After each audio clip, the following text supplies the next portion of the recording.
చిన్నపిల్లాడు పుట్టగొడుగు ఎత్తినట్టు ఎత్తేసి వాళ్ళందరినీ దాని కిందకి పిలిచి ఆవుల్ని తర్వాత యాక్చువల్‌గా ఈ గోవర్ధన్ లీల ఎందుకు చేశారంటే ఇంద్రుడికి లెసన్ చెప్పడానికి సరే.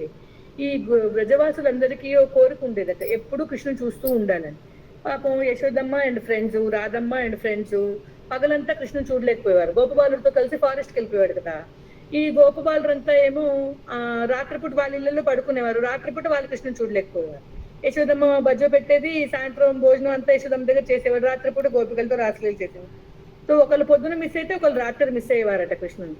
ఈ గోవర్ధన్ లీలలో 7 రోజుల పాటు గోపికలు, గోపబాలురు, ఆవులు, దూడలు, నెమళ్ళు, కోతులు, యశోదమ్మ, నంద మహారాజు వాళ్ళ ఫ్రెండ్స్ అందరూ కూడా అక్కడే ఉండి అలా తెరిపి లేకుండా కృష్ణుని చూసి ఎంతో సంతృప్తి చెందారట. సో బ్రజేంద్ర రాకలు ఎప్పుడు వాళ్ళని కాపాడుతూ ఉంటాడనమాట. గోప బృంద పాలంటే ఆ గోప బృందాన్ని కూడా కాపాడుతూ ఉంటాడు. ఒకసారి వాళ్ళ విషపు నీళ్లు తాగేసి కొన్ని ఆవులు, కొన్ని గోవత్సాలు, ఆ గోపబాలురు స్పృహ తప్పి పడిపోయాయి. అప్పుడు ఆ కాళీయం అడుగులోకి దూకి ఆ విష కాళీని మర్దించి అతన్ని మళ్ళీ రమణక ద్వీపానికి పంపేసి యమునని మళ్ళీ స్వచ్ఛంగా చేశాడు. ఒకసారి ఫారెస్ట్ ఫైర్ వచ్చింది కదా, ఫారెస్ట్ ఫైర్ అంటే అది ఏమంటారు, అడవి దావాననం. ఆ దావాననం వస్తే వీళ్ళు కృష్ణ కృష్ణ మహాబాహో హే రామ అమిత విక్రమ కాపాడు కాపాడు అంటే కృష్ణుడు వెళ్ళి ఆ దావానాల్ని మొత్తం జింజని తాగేసి వాళ్ళని కాపాడారు. అలా ఎప్పుడు వాళ్ళతో చిత్తహరి అంటే మనసును హరించేవాడు.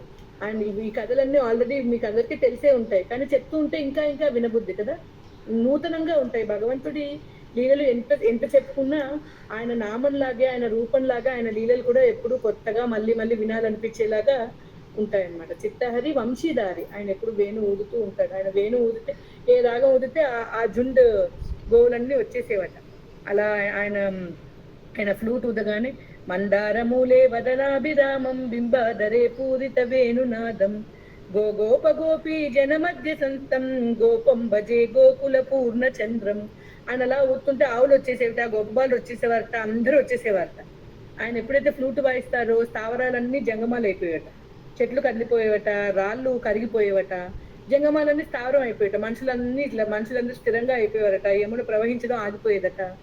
ఎవరు ఏ పని చేస్తుంటే ఆ పని మర్చిపోయి వదిలేసి వచ్చేసేవారట. ఒకళ్ళు వంట చేస్తూ గరిటెట్టుకుని వచ్చేసేవారట, ఒకళ్ళు ఏమో ఒకవైపు చెవికి దిద్దు పెట్టుకుని రెండో వైపు చెవికి దిద్దు పెట్టుకోకుండా వెళ్ళిపోయేవారట, ఒకళ్ళు పాలిస్తూ లేచి వచ్చేవారట, ఒకళ్ళు గడ్డి వేస్తూ లేచి వచ్చేసేవారట.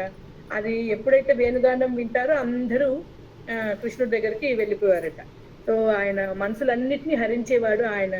ఆయన సమ్మోహనాస్త్రాలు 2, ఒకటి ఆయన అందం, రెండోది ఆయన కరుణ. ఆ 2 కూడా భక్తుల మీద ప్రయోగించి తిరిగి తన వైపు ఆకర్షిస్తూ ఉంటాడనమాట.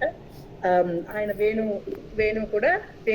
వేణువాదం కూడా ఆ ఆకర్షణలో, ఆయన వేణు మాధురి కూడా కృష్ణుడికున్న నారాయణుడికి లేని కృష్ణుడికున్న విశేషం అదొకటి అన్నమాట.